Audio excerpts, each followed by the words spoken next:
She was being beaten in the street, single dad risked his life to save her, then love followed. The screams cut through the night like a knife. People heard them, but most kept walking. It was one of those moments when fear tells you to look away, to pretend you didn't notice. But one man did notice, and that choice changed 2 lives forever. He was just a tired single dad heading home, thinking about his daughter's homework and what to cook for dinner. He had no idea that in the next few minutes, his courage and kindness would put him in danger, and lead him to a love he never expected. Before we begin, if stories about real human kindness move you, please take a moment to subscribe, like this video, and share your thoughts in the comments. This is Heartfelt Moments, a place where small acts of courage turn into life-changing stories. Your support helps us keep these stories alive. Mark Thompson was 38 years old, a construction supervisor, and a single father to a 10-year-old girl named Lily. Life had not gone the way he planned.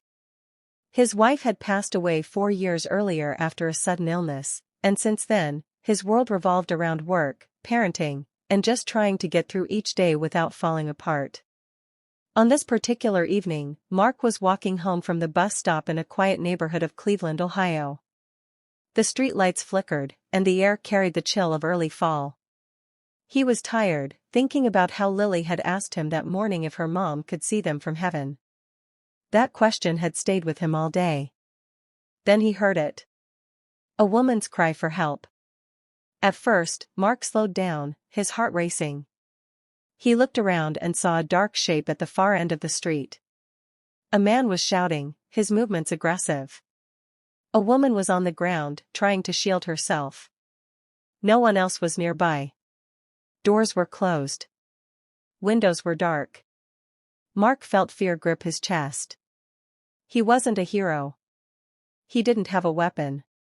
He had a daughter who needed him. Every instinct told him to turn away. But then he thought of Lily. He thought about the kind of world he wanted her to grow up in. He thought about what he would want someone to do if that woman on the ground were his child someday. Without thinking any further, Mark ran. He shouted as loudly as he could, telling the man to stop. His voice echoed down the street, surprising even himself. The attacker turned, startled, and for a moment everything froze. Mark stood between the man and the woman, his hands shaking but his feet planted firmly on the ground. "Get away from her," Mark yelled, praying his voice didn't crack. The man cursed and stepped toward Mark. In that moment, Mark truly believed he might be seriously hurt, or worse.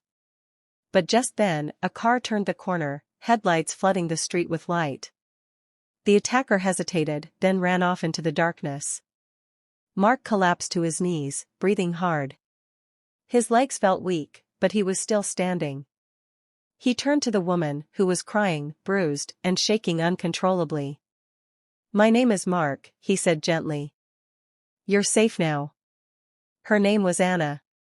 Anna was 34, a nurse who had just finished a late shift at the hospital. Her car had broken down 2 blocks away, and she had decided to walk the rest of the way home. She never saw the danger coming.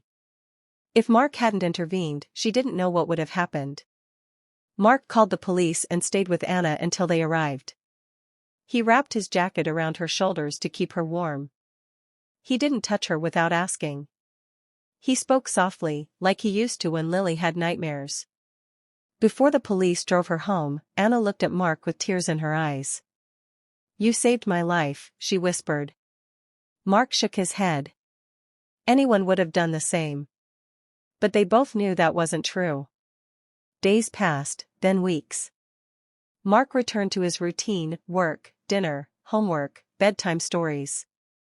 But something inside him had shifted. He felt stronger, not because he had fought someone, but because he had chosen kindness over fear. One afternoon, Mark received a letter in the mail. It was from Anna. She thanked him again, explaining that she was healing, both physically and emotionally. She wrote about how his bravery had restored her faith in people. At the end of the letter, she asked if he would like to meet for coffee, just to talk. Mark hesitated. His heart had been closed for a long time. Loving someone again felt risky. But kindness had already led him this far, so he said yes.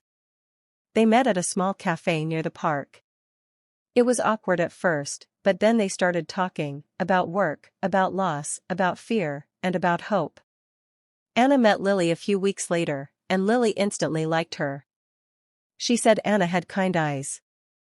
Over time, coffee turned into dinners. Dinners turned into shared laughter, quiet support, and healing. They didn't rush anything. Both knew pain. Both respected it. What started as a moment of terror slowly transformed into a bond built on trust and gratitude. Mark had saved Anna's life that night, but in many ways, Anna helped save his too. She reminded him that his heart was still capable of love. Years later, Mark and Anna would tell their story to Lily as a lesson, not about bravery, but about kindness. They would say that kindness isn't loud or dramatic. Sometimes it's terrifying. Sometimes it costs you comfort or safety. But it always matters. Because one choice, made in fear and courage at the same time, can ripple outward and change lives forever. So if you ever find yourself at a crossroads, between looking away or stepping forward, remember this story. You never know how far a single act of kindness can go. It might save a life. It might heal a heart. And it might even lead you to love when you least expect it.